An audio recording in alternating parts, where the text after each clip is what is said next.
धनबाद से खबर। निवेश और कानून व्यवस्था पर विशेष जोर। झारखंड के विकास को लेकर मयूर शेखर झा ने रखी अपनी बात। पूरी खबर देखिए, देखते रहिए वंदे भारत। झारखंड के समग्र विकास और युवाओं के भविष्य को लेकर बेहतर झारखंड अभियान के संस्थापक और भाजपा नेता मयूर शेखर झा ने वंदे भारत न्यूज से विशेष बातचीत में राज्य में मजबूत कानून व्यवस्था, रोजगार सृजन और निवेश मैत्री माहौल की आवश्यकता पर जोर दिया। उन्होंने स्पष्ट कहा कि झारखंड में उद्योग और निवेश तभी पनप सकते हैं जब शांतिपूर्ण और सुरक्षित वातावरण हो। राज्य में बेरोजगारी, पलायन और साइबर अपराध जैसी समस्याओं की जड़ अवसरों की कमी है। स्थानीय युवाओं को रोजगार देने के मुद्दे पर उन्होंने कोयला उद्योग और निजी कंपनियों की भूमिका अहम बताई। उन्होंने केंद्र सरकार द्वारा उर्वरक कारखाना स्थापित करने की योजना की सराहना करते हुए कहा कि इससे कृषि क्षेत्र को मजबूती मिलेगी और हजारों युवाओं को रोजगार मिलेगा। झा ने झारखंड सरकार पर निशाना साधते हुए कहा कि वर्तमान सरकार में एक भी नया उद्योग नहीं आया, जिससे युवाओं में निराशा है। सरकार को चाहिए कि वो निवेशकों का विश्वास बहाल करे और ठोस पहल करे। उन्होंने प्रधानमंत्री नरेंद्र मोदी के 11 वर्षों के कार्यकाल को जन कल्याणकारी और ऐतिहासिक बताते हुए कहा कि हर वर्ग को योजनाओं का लाभ मिला है और भारत आज वैश्विक मंच पर मजबूती से खड़ा है। अंत में मयूर शेखर झा ने झारखंड आर्थिक और सामाजिक विकास के लिए भी राजनीतिक, सामाजिक व औद्योगिक हितधारकों से मिलकर काम करने का आह्वान किया। आज हम धनबाद जिला में मौजूद हैं और आइए आपको आज ऐसे शख्सियत से कुछ खास बातचीत करेंगे जो कि भाजपा के कर्मठ और जुझारू नेता, बीजेपी के युवा नेता मयूर शेखर झा जी से आज कुछ खास बातचीत करेंगे धनबाद जिला के विषय पर। सर, सबसे पहले आपको वंदे भारत में नमस्कार और स्वागत है। बहुत बहुत धन्यवाद। सर, सबसे पहले एक मामला है कि धनबाद में आए दिन जो दुर्घटनाएं हो रही हैं उसकी ट्रैफिक की व्यवस्था सही रूप से नहीं दिख रहा है, इस पर क्या कहना है?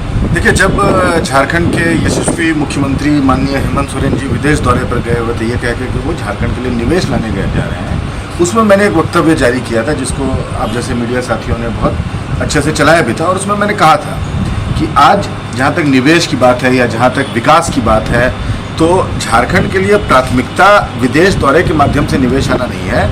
झारखंड के लिए प्राथमिकता ये सोचना है कि आखिर विकास हो कैसे सकता है और विकास में सबसे बड़ा बाधक क्या है। तो आज अगर हम विकास में बाधा की बात करते हैं तो विकास में झारखंड का सबसे बड़ा बाधक जो है वो कानून व्यवस्था है। तो आपका कहना सही है, लेकिन आज भी देखा जा रहा है कि कोयला, बालू और लोहा, और अभी तो आप देख ही रहे हैं कि धनबाद जिला में लोगों को बेरोजगारी का आलम इतना बढ़ा दिया गया कि लॉटरी का एक मामला वो कंटिन्यू चल रहा है जो आज भी बंद नहीं है। इस पर क्या कहें? देखिए, मैं आपको ये ऐसे मजाक की बात है पर एक तरह से आप देखें तो बहुत गंभीर बात भी है कि झारखंड का जो युवा है उसका सोच बड़ा जो है एंटरप्राइजिंग है। आप उसको क्या करें, आप उसको नेगेटिव दिशा में धकेल दे रहे हैं। आज आप क्या कर रहे हैं कि आप युवाओं को जो है प्रोत्साहित कर रहे हैं कि वो शराब चोरी में संलग्न हो जाएं, वो शराब चोरी करके पैसा कमा रहे हैं। लॉटरी में आज आप युवाओं को आप लॉटरी में संलग्न कर दे रहे हैं, वो लॉटरी बेच के पैसा कमा रहे हैं। आप उनको जो है वो कोयला चोरी में कर दे रहे हैं, वो कोयला चोरी करके पैसा कमा रहे हैं, वो बालू चोरी करके पैसा कमा रहे हैं। यहाँ के युवा जो है वो माइंडसेट से उद्यमी है, वो पैसा कमा रहे हैं। आपने उनके माइंडसेट को एक नेगेटिव दिशा में धकेल कर रख दिया है। आप उनके झारखंड के युवाओं के एंटरप्राइजिंग पोटेंशियल का एक कंस्ट्रक्टिव यूटिलाइजेशन कर सकते हैं। जामताड़ा में बैठे बैठे जो है झारखंड का लड़का साइबर क्राइम कर रहा है तो ऐसा थोड़ी कि उसमें बुद्धि नहीं है। उस लड़का में बुद्धि है तभी तो जो है वो भाई ठगी करने के लिए भी बुद्धि चाहिए। हेमंत जी में बुद्धि है तभी तो जो है वो झारखंड के 3 करोड़ जनता को बार बार ठग ले रहे हैं। सबसे पहले एक और बात थी सर कि यहाँ पे पानी की जो स्तर है, जल की जो स्तर है वो बहुत निचले स्तर पे जा चुकी है और पानी की समस्या धनबाद में आए दिन बरकरार रह रही है, लेकिन इस पर अभी तक कोई सुनिश्चित व्यवस्था नहीं की गई है। इस पर क्या कहेंगे?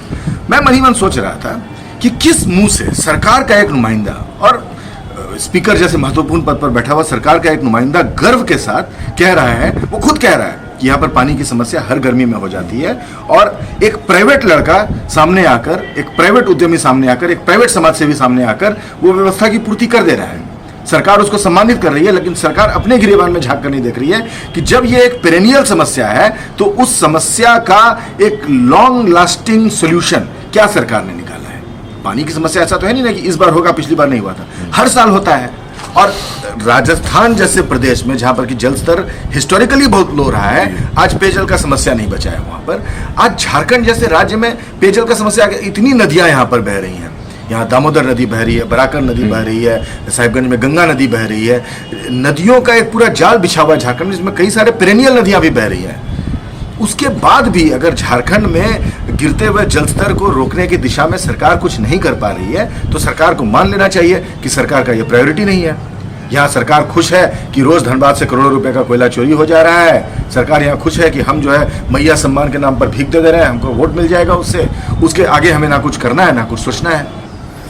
बात करने के लिए बहुत बहुत धन्यवाद सर।